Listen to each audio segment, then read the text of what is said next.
अच्छा, इस वक्त जाओ जब वर्ल्ड कप बिल्कुल इख्तितामी मराहिल में है, तो हमें देखना तो चाहिए ना कि हमारी मंजिल कहाँ गुम हुई। हम शुरू में कई लोगों ने पाकिस्तान को कहा कि सेमीफाइनल में, कई एक्सपर्ट्स ने, साबिक खिलाड़ियों ने, लेकिन हमारी मंजिल तो पता नहीं कहीं बहुत दूर निकल गई। आप क्या देखते हैं, किस तरह देखते हैं पाकिस्तान, क्या वजूहात थी इसकी?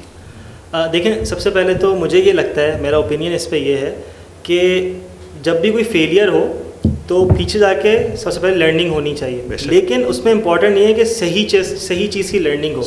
अगर हमारी लर्निंग यही है कि PSL से जो बड़े प्लेयर होंगे वही अच्छा परफॉर्म करेंगे, तो ये गलत है।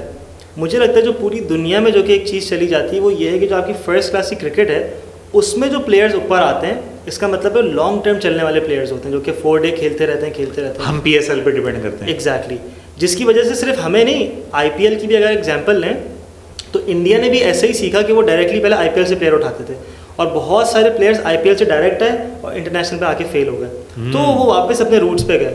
उन्होंने, आप ये देखें कि सौरव गंगोली हो गए और राहुल द्रविड़, इनको वापस इन्होंने बिल्कुल ग्रास रूट लेवल पे आर्किटेक्ट हैं, सही बात। एग्जैक्टली, और फिर उन्होंने वापस पूरा फर्स्ट क्लास और रणजी ट्रॉफी यहाँ से वे प्लेयर्स निकाले, अब वो लॉन्ग टर्म प्लेयर्स हैं परफॉर्म।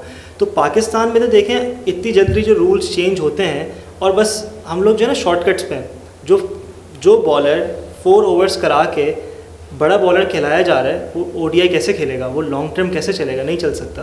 तो आई थिंक फर्स्ट क्लास पे वापस जाके वापस अपने रूट्स को पक्का करके, यही हमारी लेसन इस पे लर्निंग होनी चाहिए कि हमने फ़र्स्ट क्लास पे फोकस करना है। जैसे बड़े बड़े जो पुराने प्लेयर्स हैं, अगर वो एक बात करें तो कुछ सोच के कर रहे होंगे, वो सब यही कह रहे हैं 90% कि अब प्लेयर्स फर्स्ट क्लास जो कि खेलते आ रहे हैं। और आई थिंक ये बहुत एक डीमोटिवेशनल चीज़ होती है एक फर्स्ट क्लास के प्लेयर के लिए कि वो बेचारा पूरा साल परफॉर्म करे और एंड में आके एक इवेंट के ऊपर से उसकी जगह कोई और प्लेयर ले। बिल्कुल सही बात, जो कि बहुत सारी एग्जांपल्स, बहुत सारे ऐसे नाम हैं जिन्होंने एंड में आके मना कर दिया कि नहीं, हम क्यों खेलें, हम एक और सीज़न क्यों खेलें कायद-ए-आज़म ट्रॉफी का, कि जब हमें पता है कि हम एंड में आके जाते हैं और कोई और प्लेयर आ जाता है। I think we should learn from this. PSL के सामने हमारे जो लोकल टूर्नामेंट्स हैं वो तो बिल्कुल नो वन नोज देम, कोई देखता नहीं है, किसी को स्टैट्स नहीं पता। बट अगेन पाकिस्तान मशहूर है बाउंस बैक करने के लिए।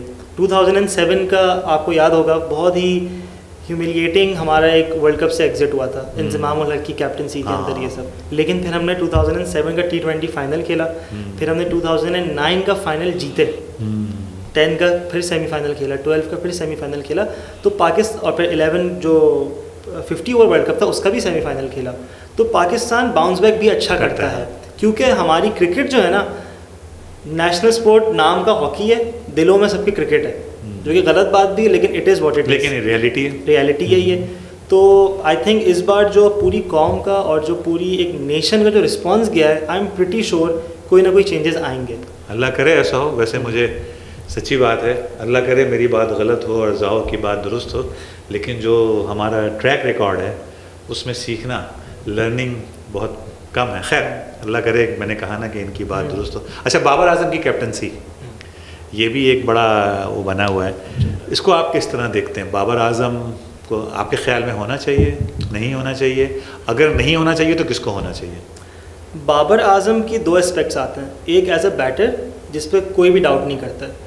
कुछ लोग आते हैं बोलते हैं कि स्ट्राइक रेट कम है, लेकिन देखें बाबर आजम इतने रफ शॉट्स मुझे जो लगता है इसलिए नहीं खेल सकता क्योंकि उसको पता है उसके बाद कोई नहीं है। अगर उन्होंने रफ शॉट्स खेल लिया, अगर उन्हें छक्का मार दिया और उसके बाद कोई बैट्समैन नहीं चला, जो कि होता है, तो फिर क्या होगा? सेम गोज, आपको याद होगा 2013-12 में मिसबा का हाल यही होता था कि वो बेचारे खड़े रहते थे, खेलते रहते थे और सब बोलते थे टुक है, स्ट्राइक रेट नहीं है, कुछ नहीं। सवाल उसके सामने ऑप्शन क्या है? तो as a batter I think Babar Azam amazing, phenomenal, लेकिन एज अ कैप्टन जो रिकॉर्ड्स हैं, रिकॉर्ड्स कुछ और बात कर रहे हैं, स्टैट्स कोई और बात कर रहे हैं। कि अगर आप ये देखें कि शुरू में बाबर आजम कैप्टन थे, फिर उनको हटाया, फिर शाहीन आए 3 मैचेस के लिए, फिर बाबर आजम आ गए, तो ये जो शिफ्ट है, there is something going on there. क्योंकि as a player Shaheen is a very good player, बहुत बड़े प्लेयर हैं, अपने टीम को 2 दफ़ा लाहौर कलंदर को जितवा चुके हैं, तो वो भी बड़े कैप्टन हैं। मुल्तान को जो है रिजवान जितवा चुके हैं, वो भी बड़े कैप्टन हैं, खेल चुके हैं, इनका एक्सपीरियंस है। तो ऐसे रफली दोनों को चेंज करना, तो 110% आई थिंक मैनेजमेंट को इस पर सोचना चाहिए कि अगर रेपिटेटिव ऐसी चीज़ें हुई तो फिर हो सकता है टीम में ग्रुपिंग हो, जो कि अभी थोड़ा सा लोगों में नज़र आई है ये चीज़। तो टीम शुड बी फर्स्ट, लेकिन अगर ग्रुपिंग हो रही है कैप्टनसी की वजह से तो I think it should be dealt with. लेकिन अगर बाबर नहीं तो कौन? देखें ये फिर बहुत ज़्यादा जो है ना, हर बंदे का इसमें पर्सनल व्यू आता है। मुझे जो लगता है, मुझसे बहुत सारे लोग इस पे ओपिनियन पे नहीं आते एक पेज पे, मुझे लगता है रिजवान को होना चाहिए। बहुत डिफरेंट ये है, लेकिन पता नहीं, मुझे एक फीलिंग है कि रिजवान अगर कैप्टन बने तो एक तो टीम में एक जोड़ आएगा, मुझे जो लगता है। और उसके अलावा बस उनकी टैक्टिक्स कुछ ऐसी हैं, उनकी कैप्टनसी मुझे पसंद है, मुल्तान की कैप्टनसी में देखना पसंद है। लेकिन हर कैप्टन डिफरेंट होता है। रिकी पोंटिंग डिफरेंट कैप्टन है, Michael Clarke different, Steve Smith different. तो ऐसे तो शाहीन जो है थोड़े से एग्रेसिव कैप्टन है। जो फास्ट बॉलर्स होते हैं वो थोड़े से एग्रेसिव होते हैं। PAT Cummins aggressive, Imran Khan aggressive. तो इसके ऊपर से तो मुझे ये लगता है, मेरा ओपिनियन रिजवान है।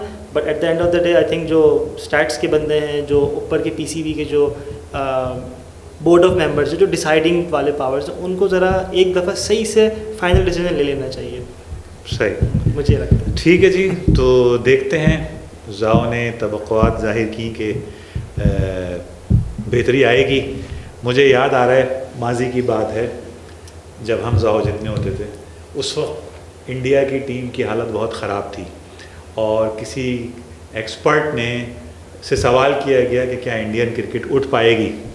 तो मुझे वो जवाब याद आ रहा है। उस एक्सपर्ट ने, मुझे याद नहीं वो कौन थे, उन एक्सपर्ट ने जवाब दिया कि my heart says that yes they should, my heart says yes they should, but my mind says no they can not.